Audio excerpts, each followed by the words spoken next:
Praise the lord. యెహోవా నా మొర లాలించెను, తన మహాదయను నన్ను గణించెను. యెహోవా నా మొర లాలించెను, తన మహాదయను నన్ను గణించెను. అహర్నిశల దీనహీనుడగునా దుహాయరుడు ధ్వని గ్రహించి మునిపెను.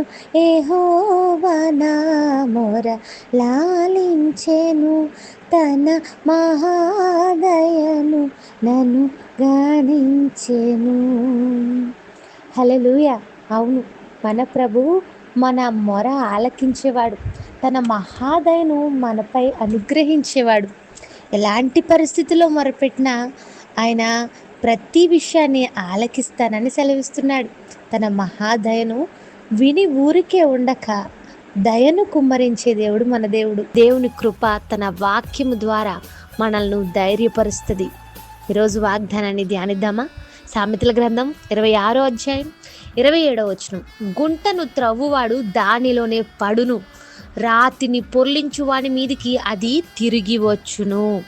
గుంటలు తవ్వడం అంటే ఏంటో తెలుసా? కీడు తలపెట్టడం.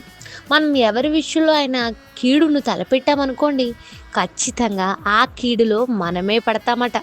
రాతిని పొర్లిస్తే ఆ రాయి ముందుగా మన మీదకే వస్తుంది అని బైబిల్ సెలవిస్తూ ఉంది. కాబట్టి జాగ్రత్త. గుంటలు తవ్వేవానిగా ఉన్నామేమో, కీడు చేసేవానిగా ఉన్నామేమో, మరొక కుటుంబంపై రాళ్ళు వేయాలని ప్రయత్నిస్తున్నామేమో. దేవుని వాక్యం సెలవిస్తూ ఉంది, అది నీపైకే తిరిగి వస్తుంది. నీవు కూర్చున్న కొమ్మను నరికి వేసుకునేలా, నీకు అన్నం పెట్టిన చేయినే నరికేసే విధంగా ఆలోచన చేస్తున్నారేమో. మేలు చేసేవారిగా, దుఃఖం కలిగించేవారిగా బహుశా మన పట్ల అనేకులు ఉన్నారేమో. అయితే అందులో వారే పడతారని, అందులో వారే నష్టపోతారని బైబిల్ సెలవిస్తూ ఉంది.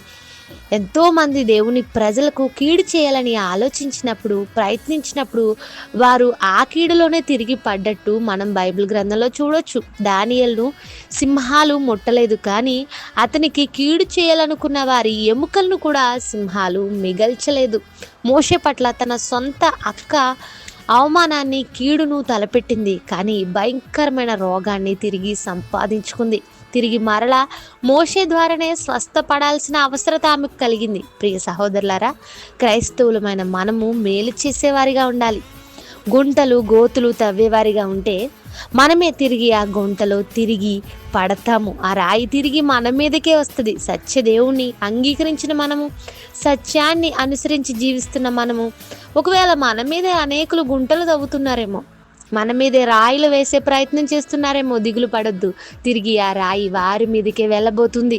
తిరిగి ఆ గుంటలో వారే పడబోతున్నారు. సింహాలు వంటి మనుషుల నోటి నుండి, సింహపు గుహ వంటి మరణ ఛాయల నుండి దానియేలును రక్షించిన దేవుడు, షడ్రకు మేషకును బ్రతికించి తప్పించిన దేవుడు, ఎస్తేరుకు మేలు చేసిన దేవుడు నేడు మనకు కూడా మేలు చేయబోతున్నాడు. మనల్ని కూడా అలాంటి పరిస్థితుల నుండి తప్పించబోతున్నాడు. ఈ వాగ్దానం ఆధారంగా చేసుకుని ప్రార్థించండి. ప్రార్థన. కృపగల మా తండ్రి, మాతో మాట్లాడిన మాటలు బట్టి స్తోత్రాలు.